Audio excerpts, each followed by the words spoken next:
मज़हब को बुरा ना कहें, किसी के बड़े को, किसी के गुरु को, किसी की कम्युनल कोई किसी पर रिमार्क्स ना करें। ऐसा मजबूत कानून बनना चाहिए, क्योंकि हमारा जो मुल्क है ये हम आपस में रहने के आदी हैं, बरसहा बरस से, सदियों से आपस में प्यार मोहब्बत से रहते हैं। ये प्यार मोहब्बत जब भी रहेगा जब मैं सिखिज़म का रिस्पेक्ट करूँगा, सिखिज़म वाले मेरे मज़हब की रिस्पेक्ट करेंगे, हम सब एक दूसरे के मज़हब को जब अहमियत देंगे, उसकी रिस्पेक्ट करेंगे, जब भी हमारे में प्यार।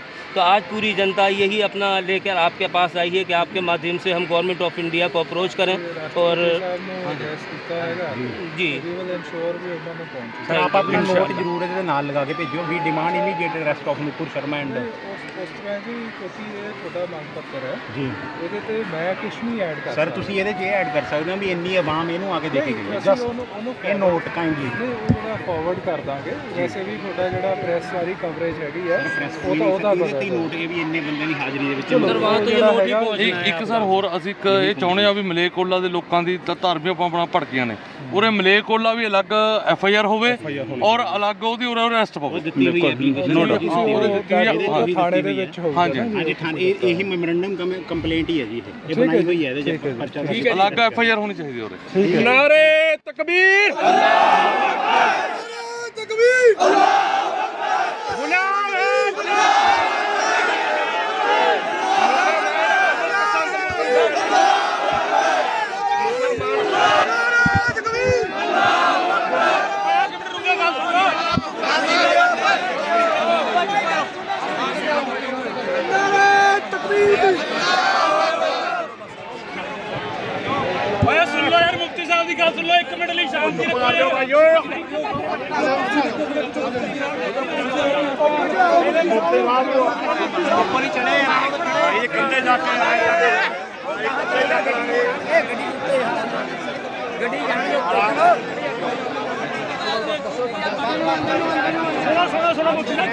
ऐसे ही शांति के साथ, अमन अमान के साथ जुलूस करते हुए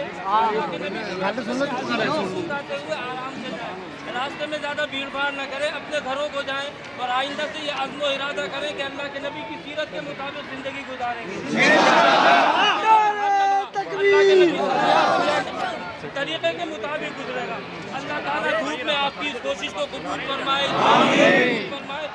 आपके जो पसीने हैं कल क़यामत के दिन आपको अपने नामाए आमाल में लिखे हुए नजर आएंगे।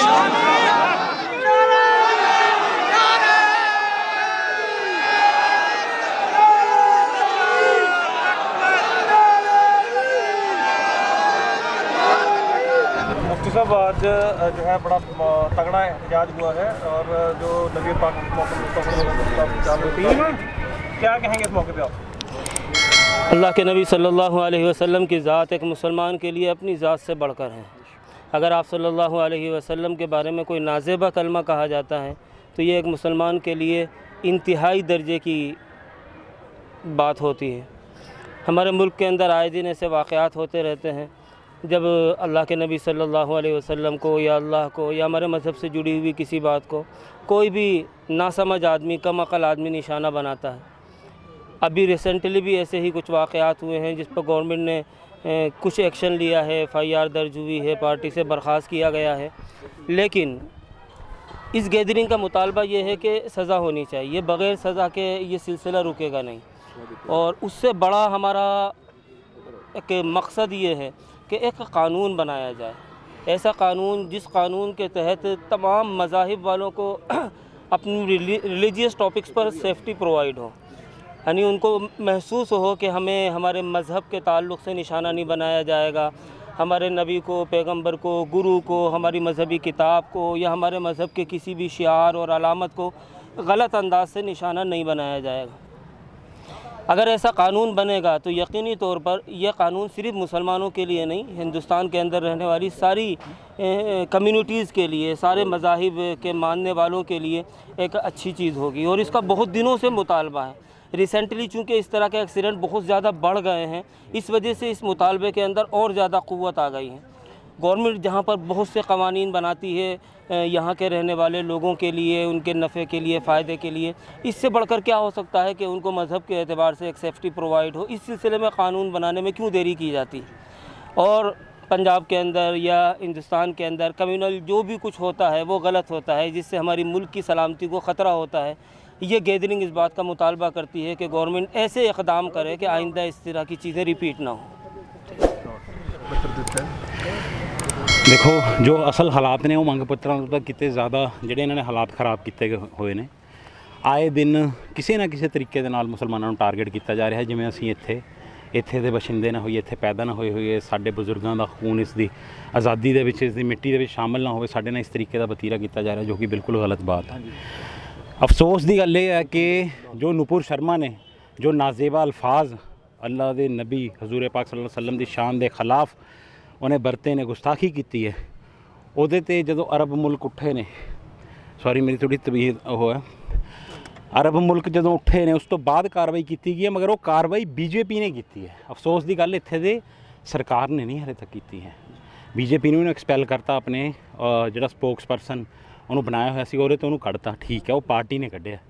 ਦੇਸ਼ ਦਾ ਜਿਹੜਾ ਪ੍ਰਧਾਨ ਮੰਤਰੀ ਹੈ ਉਹ ਸਾਰਿਆਂ ਦਾ ਹੀ ਹੈ, ਸਾਡਾ ਵੀ ਹੱਕ ਹੈ। ਉਹਨੂੰ ਇਮੀਡੀਏਟਲੀ ਕਿਉਂ ਨਹੀਂ ਹਾਲੇ ਤੱਕ ਅਰੈਸਟ ਕੀਤਾ ਗਿਆ? ਉਹਦੇ ਖਿਲਾਫ 3 FIR ਹੋ ਚੁੱਕੀਆਂ ਨੇ, ਉਹਦੇ ਬਾਵਜੂਦ ਵੀ ਉਹਨੂੰ ਅਰੈਸਟ ਕਿਉਂ ਨਹੀਂ ਕੀਤਾ ਗਿਆ? ਸਾਡਾ ਸਵਾਲ ਇਹ ਹੈ, ਸਾਡਾ ਮੁਤਾਲਬਾ ਇਹ ਹੈ ਕਿ ਸਾਨੂੰ ਦੂਸਰੇ ਦਰਜੇ ਦੇ ਸ਼ਹਿਰੀ ਹੋਣ ਦਾ ਕਿਉਂ ਅਹਿਸਾਸ ਕਰਾਇਆ ਜਾ ਰਿਹਾ ਹੈ। ਅਗਰ ਕੋਈ ਮੁਸਲਮਾਨਾਂ ਤੋਂ, ਘੱਟ ਗਿਣਤੀਆਂ ਤੋਂ ਜਾਂ ਸਿੱਖਾਂ ਤੋਂ ਕੋਈ ਕਿਸੇ ਬੱਚੇ ਤੋਂ ਕੋਈ ਗਲਤੀ ਹੋ ਜਾਂਦੀ ਹੈ ਉਹ ਤੇ UAPA ਲਗਾ ਕੇ 7 ਸਾਲ ਤੱਕ ਤਾਂ ਉਹਦੀ ਬੇਲ ਹੀ ਨਹੀਂ ਹੈ। ਉਹ ਤੋਂ ਬਾਅਦ ਸਾਰੀ ਜ਼ਿੰਦਗੀ ਉਹ ਵਿਚਾਰਾ ਸਲਾਖਾਂ ਦੇ ਪਿੱਛੇ ਕੱਢ ਦਿੰਦਾ, ਉਹਦੇ ਫੈਮਿਲੀ ਰੁਲ ਜਾਂਦੀਆਂ, ਉਹਨਾਂ ਦੀ ਕੋਈ ਸੁਣਵਾਈ ਨਹੀਂ ਹੈ। ਔਰ ਇਹੀ ਜਦੋਂ ਨੂਪੁਰ ਸ਼ਰਮਾ ਵਰਗੀ ਉੱਥੇ ਬਕਵਾਸ ਕਰਦੀ ਹੈ ਲਾਈਵ TV ਚੈਨਲ ਦੇ ਉੱਪਰ ਬੈਠ ਕੇ, ਤਾਂ ਉਹਨੂੰ ਗ੍ਰਿਫਤਾਰ ਨਹੀਂ ਕੀਤਾ ਜਾਂਦਾ। ਇਹ ਸਾਨੂੰ ਕਿਉਂ ਅਹਿਸਾਸ ਕਰਾਇਆ ਜਾ ਰਿਹਾ ਹੈ? ਜੇ ਸਾਰੇ ਇੰਟਰਨੈਸ਼ਨਲ ਲੈਵਲ 'ਤੇ ਐਡੀ ਬੜੀ ਬਦਨਾਮੀ ਹੋਣ ਦੇ ਬਾਵਜੂਦ ਹਾਲੇ ਤੱਕ ਉਹਨੂੰ ਕਿਉਂ ਨਹੀਂ ਅਰੈਸਟ ਕੀਤਾ ਗਿਆ? ਕਿਉਂ? ਅਸੀਂ ਇਹ ਦਿਖਾਉਣਾ ਚਾਹੁੰਦੇ ਹਾਂ ਪੂਰੇ ਅਰਬ ਮੁਲਕਾਂ ਨੂੰ ਜਾਂ ਪੂਰੀ ਦੁਨੀਆ ਦੇ ਮੁਲਕਾਂ ਨੂੰ ਕਿ ਭਾਰਤ ਦੇ ਵਿੱਚ ਅਗਰ ਕੋਈ ਪਰਚਾ ਦਰਜ ਹੁੰਦਾ, FIR ਹੁੰਦੀ ਹੈ, ਠੀਕ ਹੈ, ਔਰ ਕੋਗਨੀਜ਼ੇਬਲ ਅਫੈਂਸ ਹੈ, ਇਹ ਨਾਨ ਕੰਪਾਊਂਡੇਬਲ ਅਫੈਂਸ ਹੈ, ਤਾਂ ਉਹਦੇ ਵਿੱਚ ਇਹਨਾਂ ਨੂੰ ਤਾਂ ਆਪ ਹੀ ਪਰਚਾ ਦਰਜ ਕਰਕੇ ਉਹਨੂੰ ਕਦੋਂ ਦਾ ਅਰੈਸਟ ਕਰ ਲੈਣਾ ਚਾਹੀਦਾ ਸੀਗਾ। ਅਗਰ ਕੋਈ ਹੋਰ ਬੰਦਾ ਹੁੰਦਾ ਇਹਦੀ ਜਗ੍ਹਾ, ਉਹਦੇ ਪੂਰੇ ਖਾਨਦਾਨ ਨੂੰ ਚੱਕ ਕੇ ਅੰਦਰ ਕਰ ਦਿੰਦੇ। ਸਾਡਾ ਸਿਰਫ ਇਹੀ ਮੁਤਾਲਬਾ ਹੈ ਕਿ ਆਸ਼ਿਕੇ ਰਸੂਲ ਜਿੰਨੇ ਵੀ ਇੱਥੇ ਬੰਦੇ ਇੱਥੇ ਅੱਜ ਆਏ ਨੇ, ਅਸੀਂ ਸਾਰੇ ਹਜ਼ੂਰ ਪਾਕ ਸੱਲੱਲਾਹੁ ਅਲੈहि ਵਸੱਲਮ ਮੁਹੰਮਦ ਸਾਹਿਬ ਦੇ ਗੁਲਾਮ ਹਾਂ। ਅਸੀਂ ਆਪਣੀ ਜਾਨ ਤੱਕ ਵੀ ਦੇ ਸਕਦੇ ਹਾਂ। ਸਾਨੂੰ ਇਸ ਹੱਦ ਤੱਕ ਮਜਬੂਰ ਨਾ ਕੀਤਾ ਜਾਵੇ, ਇਸ ਹੱਦ ਤੱਕ ਨਾ ਸਤਾਇਆ ਜਾਵੇ।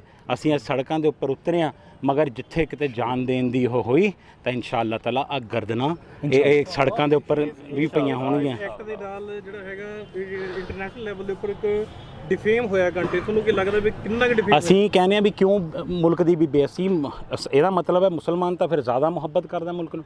ਅਸੀਂ ਕਹਿੰਦੇ ਕਿਉਂ ਨਹੀਂ ਚੱਕ ਕੇ ਤੁਸੀਂ ਉਹਨਾਂ ਨੂੰ ਅੰਦਰ ਕਰਦੇ? ਕਿਉਂ ਉਹਨਾਂ ਨੂੰ ਐਸਾ ਮੌਕਾ ਦਿੱਤਾ ਜਾ ਰਿਹਾ ਹੈ ਕਿ ਤੁਸੀਂ ਉਹਨਾਂ ਨੂੰ ਪੂਰੇ ਦੁਨੀਆ ਦੇ ਲੈਵਲ ਦੇ ਉੱਪਰ ਮੁਲਕ ਦੀ ਜਿਹੜੀ ਸ਼ਾਨ ਆ ਉਹਨੂੰ ਤੱਕ ਸਾਕ ਦੇ ਉੱਪਰ, ਠੀਕ ਹੈ, ਲਗਾਤੀ, ਤੁਹਾਡੇ ਦਾਅ ਦੇ ਉੱਪਰ ਲਗਾਤੀ ਤੁਸੀਂ। ਅਤੇ ਤੁਸੀਂ ਇੱਕ ਮੈਂ ਹੋਰ ਗੁਜ਼ਾਰਿਸ਼ ਕਰਦਾ, ਦੁਬਾਰਾ ਤੋਂ ਇਹੀ ਗੁਜ਼ਾਰਿਸ਼ ਕਰਦਾ, ਜੋ ਵੀ ਇਹ ਹਰਕਤਾਂ ਹੋ ਰਹੀਆਂ ਔਰ ਪੰਜਾਬ ਦੇ ਵਿੱਚ ਜੋ ਹਰਕਤਾਂ ਹੋ ਰਹੀਆਂ ਨੇ, ਆਏ ਦਿਨ ਜਿਹੜੇ ਆਪਣੇ ਇੱਥੇ ਬਟਾਲੇ ਦੇ ਵਿੱਚ, ਕਦੇ ਹੁਸ਼ਿਆਰਪੁਰ ਦੇ ਵਿੱਚ ਅਸੀਂ ਗਏ ਸੀਗੇ, ਉੱਥੇ ਮਾਮਲਾ ਦਰਜ ਕਰਵਾ ਕੇ ਆਏ ਹਾਂ, ਤਾਂ ਇਹ ਵੀ ਕਿਉਂ ਘਟਨਾਵਾਂ ਹੋ ਰਹੀਆਂ? ਕੌਣ ਨੇ ਇਹਨਾਂ ਦੇ ਪਿੱਛੇ? ਕਿਉਂ ਨਹੀਂ ਕਾਰਵਾਈ ਹੋ ਰਹੀ? ਮੈਂ ਇਹਦੇ 'ਤੇ ਵੀ ਇਹ ਵੀ ਕੰਡੈਮ ਕਰਦਾ, DGP ਪੰਜਾਬ ਸਾਹਿਬ ਨੂੰ ਵੀ ਮੈਂ ਗੁਜ਼ਾਰਿਸ਼ ਕਰਦਾ ਵੀ ਜਿਹੜੇ ਬੰਦੇ ਸ਼ਰਾਰਤੀ ਹੁੰਦੇ ਨੇ, ਕਾਨੂੰਨ ਸਾਰਿਆਂ ਵਾਸਤੇ ਬਰਾਬਰ ਹੈ। ਤੁਸੀਂ ਉੱਥੇ ਅਗਰ ਕੋਈ ਕਿਸੇ ਦੀ ਧੱਕੇ ਨਾਲ ਕੋਈ ਦੁਕਾਨ ਨਹੀਂ ਬੰਦ ਕਰਾ ਸਕਦਾ।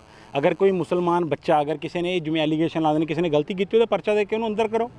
ਕੋਈ ਰੋਕਦਾ? ਕੋਈ ਨਹੀਂ, ਉਹਦੇ ਹੱਕ ਦੇ ਵਿੱਚ ਆਊਗਾ। ਮਗਰ ਤੁਸੀਂ ਉਹਦੀ ਆੜ ਦੇ ਵਿੱਚ ਤੁਸੀਂ ਸਾਰੇ ਮੁਸਲਮਾਨਾਂ ਦੀਆਂ ਦੁਕਾਨਾਂ ਨਹੀਂ ਬੰਦ ਕਰਾ ਸਕਦੇ। ਇਕਨੋਮਿਕ ਲਾਸ ਕਿੰਨਾ ਕੁ ਦੇਖਦੇ ਹੋ ਕਿ ਜੋ ਨੈਸ਼ਨਲ ਲੈਵਲ ਤੇ ਕਿੰਨਾ ਕੁ ਇਕਨੋਮਿਕ ਲਾਸ ਹੋ ਸਕਦਾ? ਤੁਸੀਂ ਬਾਹਰ ਜਿਹੜੇ ਅਰਬ ਕੰਟਰੀਜ਼ ਦੇ ਵਿੱਚ ਜੋ ਵੀਡੀਓ ਸਾਹਮਣੇ ਆ ਰਹੀਆਂ ਨੇ, ਉਹਨਾਂ ਨੇ ਇੱਥੇ ਦੇ ਇੰਡੀਅਨ ਜਿਹੜਾ ਸਮਾਨ ਆ ਉਹਦਾ ਬਾਇਕਾਟ ਕੀਤਾ। ਉਹ ਮੈਂ ਕਹਿੰਦਾ ਚਾਹੇ ਸਾਡੇ ਕਿਸੇ ਹਿੰਦੂ ਵੀਰ ਦਾ ਵੀ ਕਾਰੋਬਾਰ ਦਾ ਨੁਕਸਾਨ ਹੋਇਆ, ਕਿਉਂ ਹੋਇਆ?